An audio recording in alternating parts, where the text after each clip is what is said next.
Happy Wednesday. Thank you for being with us on KARE 11 News Now. I'm Audrey Rousseau. New details just in this morning on a deadly shooting inside a Minneapolis apartment building overnight. Police say it happened at the Abbott Apartments on the south side around 11 last night. Officers found a man shot dead in the common area of the building.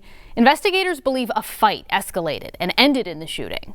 What exactly led up to the shooting is not clear. No arrests have been made.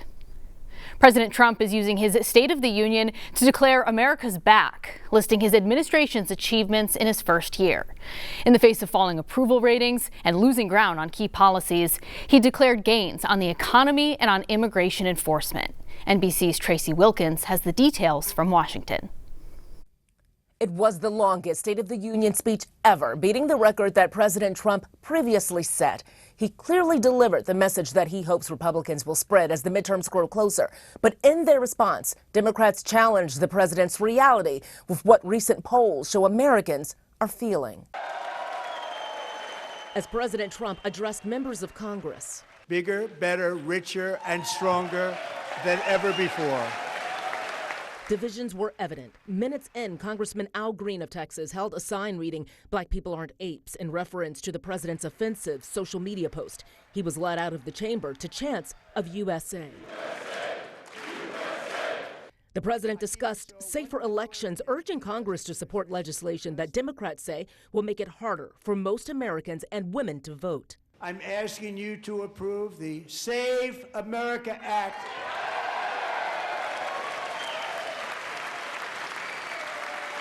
To stop illegal aliens and others who are unpermitted persons from voting in our sacred American elections. Trump continued blaming Democrats for the economy, an issue most Americans say he's failing at, according to the latest polling. They caused and created the increased prices that all of our citizens had to endure. You caused that problem.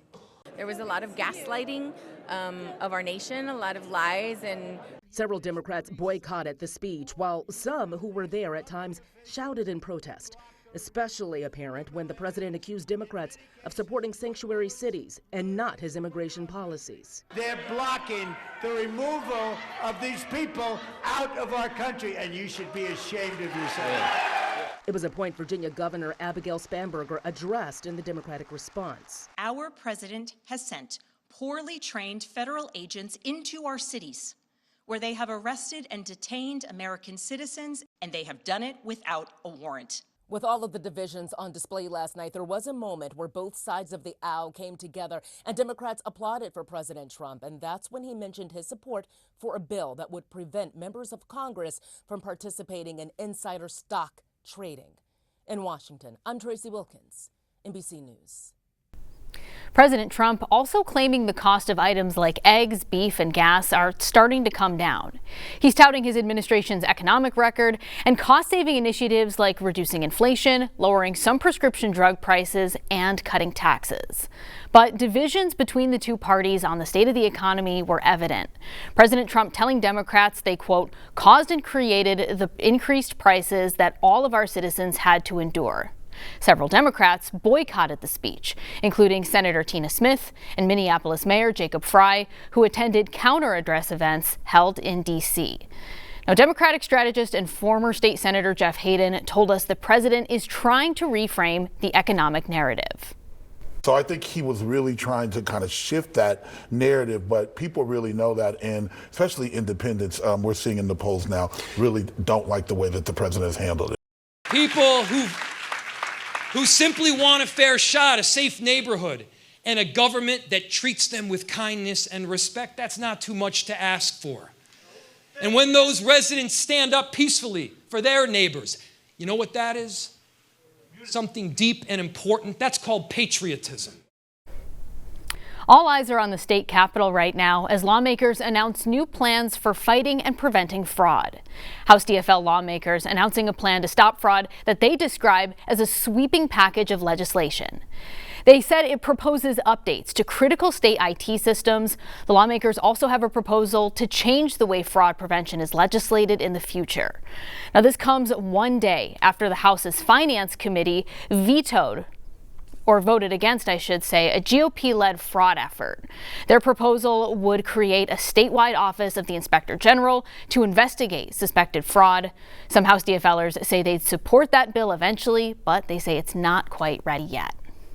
Gun restrictions are also on the docket at the Capitol today. At 1, the House Elections Committee will hear a bill giving local governments more control over gun laws. Then at 3, the House Education Policy Committee will discuss changes to when guns would be allowed on school property. This follows powerful testimony from Annunciation parents urging lawmakers to ban assault weapons and high-capacity magazines. Several survivors also spoke out, including Lydia Kaiser, an 8th grader who was shot in the head during the attack. She says doctors had to remove half of her skull to take bullet fragments out of her brain. All children have the right to live, free from gun violence, in schools, churches, and in our communities. Elected officials have a duty to protect us from guns. No one should have to go through what we went through at Annunciation. Now, at the end of the day, the committee voted along party lines and the legislation didn't move forward. But House lawmakers say they'll talk about this again in the Public Safety Committee. Right now, flags at the state capitol and across the state will be at half-staff in honor of the Reverend Jesse Jackson. Governor Walz announcing they'll remain that way until sunset tomorrow. This comes just over a week after the iconic civil rights leader died. Tomorrow and Friday, he'll lie in repose in Chicago at the Rainbow Push Coalition, an organization that Jackson founded. Then starting Sunday, there will be celebrations of life in Washington, D.C. and his home state of South Carolina. His private services will be next Saturday in Chicago. We have an update now on the suspect police say killed his cousins inside a North Minneapolis home. Multiple sources identifying him as 23-year-old Eddie Duncan. He was arrested earlier this month on warrants stemming from an incident back in May, where he was accused of leading officers on a chase, reaching 90 miles an hour, and possessing a machine gun. A judge ordered a mental competency evaluation, and he was released Monday to wait for that exam after posting $35,000 bond. But just hours after being released, police believe Duncan shot his cousins at a Minneapolis home. Officers caught up with the suspect in Brooklyn Center. Duncan was then killed in a shootout with police. Now community members are mourning the suspect's 23-year-old and 14-year-old cousins who were killed. A coach with the Bando Wolves youth sports program says the teenager was a lineman on his football team and would often run and play with other kids in the neighborhood. But when he comes out here and he plays with the kid, he's running and he's smiling. You can see his braces and it's like, who's that guy? You know, the smile made you feel like he had something in his heart that he can give to everybody. It was just too early for him. Neighbors say they don't know anything about the shooting or the shooter. They're offering their support to the family, especially to help the other kids who were inside the home when the shooting happened. Developing this morning, we're learning 2 teens have been arrested in connection with a shooting at the Maplewood Mall on Sunday. Police believe one of them is the alleged shooter. Maplewood police say he was arrested yesterday morning and was booked on first-degree assault charges. The other boy was arrested on riot charges. Now, one man went to the hospital Sunday after he was shot in the hip. Witnesses say that it all stemmed from an argument between 2 groups of teens and young adults. Now take a look at what's left of the Superior and Sage Hotel in Wisconsin after a massive fire we first brought you as breaking news yesterday. Officials say the fire caused an estimated $1 million in damages, including 2 partial roof collapses. One man says he decided to take matters into his own hands and tried to fight the flames. I kept breaking the glass and to get the fire extinguishers, and then I pulled the alarm. And then I decided that I would go outside and try to fight it from the other side by the Quick Trip. Dozens of guests were evacuated. No one was injured. Right now, investigators are working to figure out what started the fire.